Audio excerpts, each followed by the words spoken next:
अब निकुंज में चलें। निकुंज मतलब और अंतरंग। निकुंज का भाव क्या है? भगवान पिता रात्रि शरदोत्फुल्ल मल्लिका विक्षरन्तुम मनश्चक्रे योग मायामुपाश्रित। एक पूर्णिमा निकल के गई कार्तिक में, उसका नाम है शरद पूर्णिमा। और उस शरद पूर्णिमा पर यमुना जी के तट पर असंख्य गोपियों के साथ रास विहार किया ठाकुर जी ने। वहां गोपियों का नाम आता है, वहां राधा रानी का नाम आता है, वहां यमुना पुलिन का नाम आता है, पर यमुना सखी का नाम नहीं। उस रास में सब हैं, पर श्री यमुना जी नहीं थी। क्यों? यमुना जी तो प्रवाह में है। बहुत ध्यान से सुनिएगा। रास विहार हो गया यमुना जी के तट पर। एक दिन ठाकुर जी वंशी बजा रहे थे, यमुना जी में पैर पधराए। एकांत जान करके यमुना जी प्रकट हो गई और प्रकट होकर के बोली, हे श्याम सुंदर, आपने सबको सुख दिया रास विहार का, मुझे भी सुख मिला, पर मैं केवल दृष्टा बनकर के रही। मुझे देखने का अवसर मिला, क्योंकि आपकी रास की, अब जैसे ये मंच इतना सुंदर बनाया हमारे जो आयोजक लोग हैं, क्या सुंदर, सब ऐसी तामझाम इतना बढ़िया रखा है, बिल्कुल ब्रज जैसी वाइब्स आ रही हैं सब जगह से। एक बार ताली बजाओ इनके लिए। महाराज, ये आर्टिफिशियल चौथे दिन ओरिजिनल लगने लग जाए तब समझो कथा सफल भाई। कहीं ना कहीं इनमें ऐसा लगने लगे कि भाई ये मोर असली के हैं, सर घुमा रहे हैं, इनके पंख हिल रहे हैं। ये बेल जो लगी है ना ऊपर, ये आर्टिफिशियल नहीं, ये अपने आप बढ़ने लग जाएं। इनकी आखिर अब कुछ ना कुछ तो होगा, 4 दिन में कुछ तो अद्भुत प्रकट होगा। तो जैसे ये मंच बनाया गया, अब इस मंच में आप सब लोगों को कथा सुनने का अवसर मिल रहा है, मुझे सुनाने का, पर कहीं ना कहीं इनमें भी चैतन्यता तो है, इनमें भी कुछ ना कुछ चैतन्य तत्व है, ये जड़ तो नहीं है। वैसे इंग्लिश में नॉन लिविंग थिंग है ये सब चीज, लेकिन इनमें भी कुछ ना कुछ, हमारे साहित्य के अनुसार इनमें भी जीव तो है, इनमें भी प्राण तो है। उनकी इच्छा होती होगी हम भी सामने जाके कथा सुने, लेकिन ये विचार करते होंगे अगर हम सामने गए तो फिर कथा का रूप बिगड़ जाएगा। अब ये मोर सोचे कि मैं उड़ करके आगे उड़ जाऊं, अब ये जैसे उड़ेगा आधे तो भाग जाएंगे यहां से।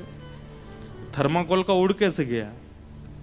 डर के मारे भाग जाएंगे, प्रेत आ गया भैया इसमें। तो इसको बेचारे को यहीं रहना पड़ेगा ना, क्यों? ताकि व्यवस्था बनी रहे। ठीक वैसे ही जब रास हो रहा था तो यमुना जी का मन तो बहुत हो रहा था कि मैं भी जाऊं, रास में प्रवेश कर जाऊं, रास में मैं भी गोपी रूप धारण करके श्याम सुंदर का आलिंगन करूं, उनके साथ बैठूं। पर उनके मन में विचार आया कि सुंदर रास में मेरा आगमन हो जाए, फैल जाएंगी यमुना जी तो। और दूसरी बात, कार्तिक मास में थोड़ी हल्की ठंडी आ जाती है, हल्का हल्का ठंडा होता है मौसम।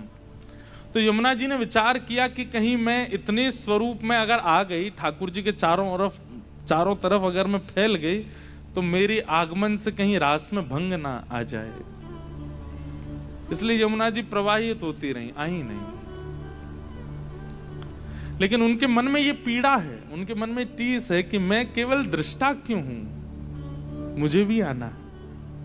जैसे गोपियां गलवैया देती हैं, हाथ पकड़। रास का मतलब नृत्य नहीं है, मैं हमेशा कहता हूं कथा में, रास का मतलब नृत्य नहीं है। रास का मतलब प्रायोरिटी। इतने सारे महापुरुष बैठे मंच पे, हम वृंदावन से आए हैं, कथा कर रहे हैं, हमारे गिरधर लाल जी वृंदावन से आए हैं। आप लोग यहां आकर के हमें सुन रहे हो, गिरधर लाल जी का मंच पे दर्शन कर रहे हो, ये रस है। पर लाल जी आपके घर आ रहे हैं, आपके हाथ की बनी सामग्री पा रहे हैं, आपके हाथों से सेवा करा रहे हैं, वो रास है। जैसे आज कई लोगों को रास का अनुभव हुआ सुबह सुबह, जो बहुत दूर दूर से लाल जी को देखते थे, आज सबके हाथन से स्नान किया ठाकुर जी ने। ये रास है। रास का मतलब थोड़ा सामीप्य, थोड़ा इंपॉर्टेंस, थोड़ी प्रायोरिटी, उसको रास कहते हैं। हमें प्रधानमंत्री ने बुलाया, गांधीधाम में हल्ला मचवा दिया हमने कि हमको प्रधानमंत्री की तरफ से निमंत्रण आया। वहां जाकर के देखा तो 5000 लोग बुलाए थे उनने, तो उनमें से एक हम भी थे। कितना बुरा लगेगा, अरे यार यहाँ तो भीड़ आई है पूरी, उसमें एक हम भी, हमको कौन जाने। पर प्रधानमंत्री हमारे घर आए, ये रास है। सीधी बात, प्रायोरिटी को रास कहते हैं, इंपॉर्टेंस को रास कहते हैं। लाखों गोपियां हैं ब्रज में, पर कुछ गोपियों को चुन करके ठाकुर जी उनके हाथ की बनी सामग्री पा रहे हैं, उनके सुध पूछ रहे हैं, उनसे वार्ता कर रहे हैं, उनके साथ बैठे हैं। ये रास है। ये रास तभी नहीं हुआ, मीराबाई के साथ भी हुआ, ये रास सूरदास के साथ भी हुआ, ये रास कुंभनदास के साथ भी हुआ, ये रास आपके गुजरात के रामदास बोढ़ाना के साथ भी हुआ। ठाकुर जी बोले, देखो आप उदास मत हो, आगामी जो ज्येष्ठ पूर्णिमा आएगी, वादना सब गोपी दूर दूर से देखेंगी, बस तुम ही मेरे पास आओगी, तुम ही मेरे अंग अंग को स्पर्श करोगी। मेरे सिर से लेकर नख तक एक भी अंग ऐसा नहीं होएगा जहां स्पर्श को अधिकार आपको प्राप्त नहीं होएगा। अरे जादना ज्येष्ठ पूर्णिमा आवेगी, वादना मेरो राज तिलक होगा, इस सब गोपी दूर खड़ी खड़ी देखेंगी, क्योंकि इनको अधिकार नहीं होएगा मेरे पास आवे को। आप आओगे और आप आकर के मेरे संग रास विहार करोगे। तो ये स्नान पूर्णिमा कुंज के भाव से अलग रूप में है और निकुंज के भाव से श्री यमुना जी के साथ रास है। इसलिए एक रात्रि पहले जो मटके में जल भरा जाता है, ये भाव रखा जाता है कि श्री यमुना जी हैं, और यमुना जी के भाव से फिर उनका श्रृंगार करते हैं, उनको केसर पधराते हैं। केसर पधरा करके मानो श्री यमुना जी अपने सर्वांगीण श्याम शरीर को केसर युक्त कर रही हैं।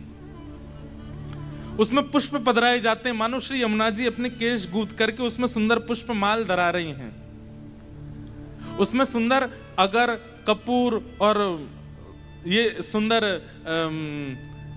इलायची आदि ये सब पधरा करके सुगंधित कर देते हैं, मानो श्री यमुना जी अपने मुख को सुंदर आस्वादित कर रही हैं, सुगंधित बना रही हैं। सर्वांगीण अंग को सुंदर सुंदर बना करके फिर उस पर वस्त्र पधराया जाता है। वस्त्र माने अब ये साड़ी पहन ली यमुना जी ने, उसके ऊपर कुमकुम से कुछ आकृति और छिड़के जाते हैं, मानो जैसे पत्रावली का श्रृंगार किया हो।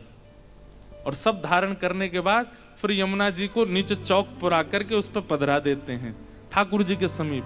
अब रात भर ठाकुर जी रास करते हैं यमुना जी के साथ, और रास करने के बाद प्रारंभ जैसे ही भोर होती है, वैष्णव जन आकर के, ब्रजवासी जन आकर के उसी जल से ठाकुर जी का अभिषेक कराते हैं। आज भी रास हुआ है, पर आज के रास में अकेली यमुना जी आई और यमुना जी और ठाकुर जी के साथ रास विहार हुआ। ये कुंज की लीला है। इसलिए आज के ज्येष्ठ पूर्णिमा अभिषेक में यमुना जी का विशेष भाव है। ये यमुना जी के साथ रास विहार है ठाकुर जी का।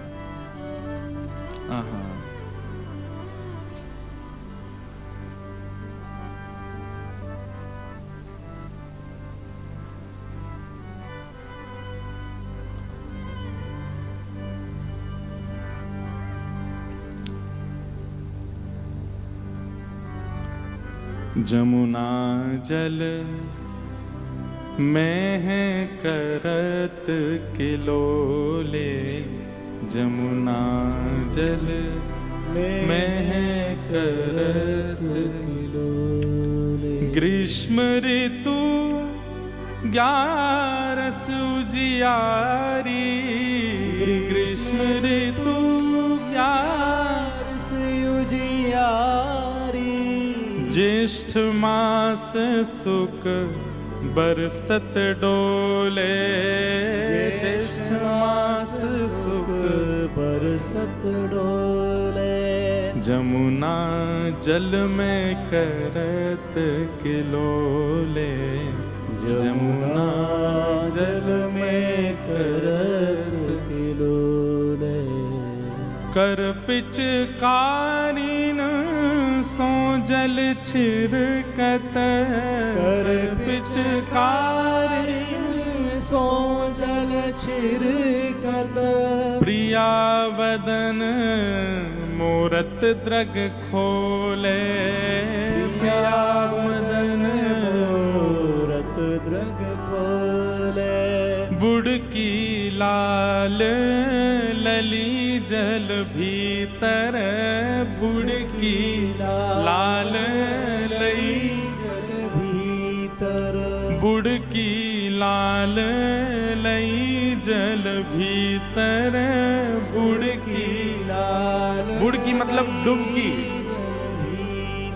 खेचत जल बीच नील निचोले, खेचत जल बीच नील निचोले, अरबराए पट पकड़ो प्यारी, अरबराए पट पकड़ो प्यारी, इत उत देख जान गई तोले, इत उत देख रास चल रहा है श्री यमुना जी का और ठाकुर जी का रास बिहार चल रहा है। वैसे तो यमुना जी जल स्वरूप में, पर जब ठाकुर जी प्रविष्ट कर जाते हैं तो एक सखी रूप में श्री यमुना जी भी जल के भीतर आ जाती हैं। ठाकुर जी जैसे ही जल के भीतर बुड़की मारते हैं तो मानो जैसे प्रिया जी का रूप धारण करके यमुना जी कभी पीतांबरी पकड़ती हैं, कभी हाथ पकड़ती हैं, कभी केशों को पकड़ने की प्रयास करती हैं।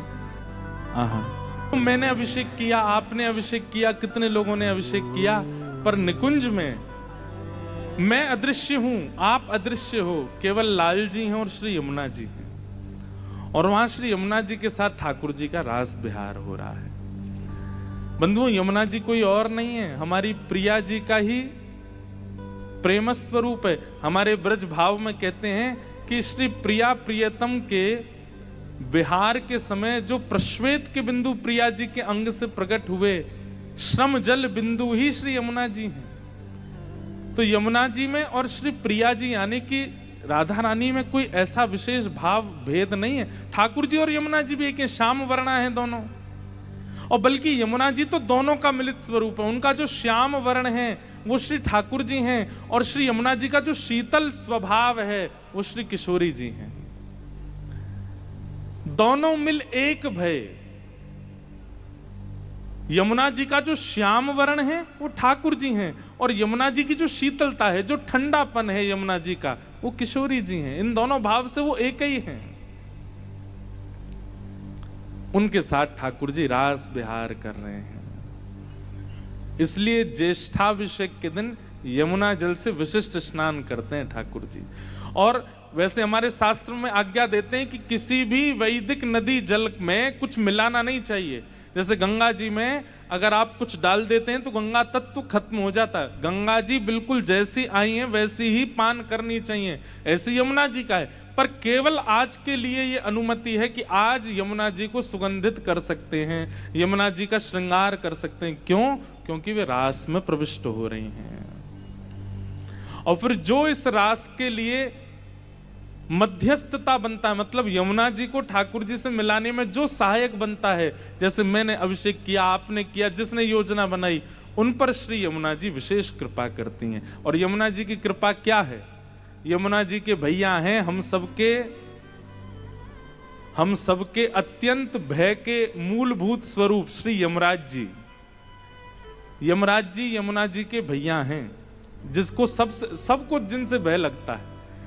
आज के दिन जो जलाभिषेक करते हैं श्री ठाकुर जी का यमुना जी से, यमुना जी कहती हैं भैया तेने मुंह को ठाकुर जी से मिलन करवायो, अब तू चिंता मत करे, मैं अपने यम भैया से कहूंगी तो को कभी यम द्वार देखनो नहीं पड़ेगो। यमुना यम दूतन तारत हैं भव तारत हैं श्री राधिका रानी। तो आज के दिन जब आप श्री यमुना जी से ठाकुर जी का अभिषेक करते हैं तो श्री यमुना जी अति प्रसन्न हो जाती हैं, और अति प्रसन्न होकर के यम द्वार आपके लिए बंद करा देती। क्यों? क्योंकि आपने उनको ठाकुर जी से मिलन कराया। तो ये ज्येष्ठाभिषेक का निकुंज भाव है।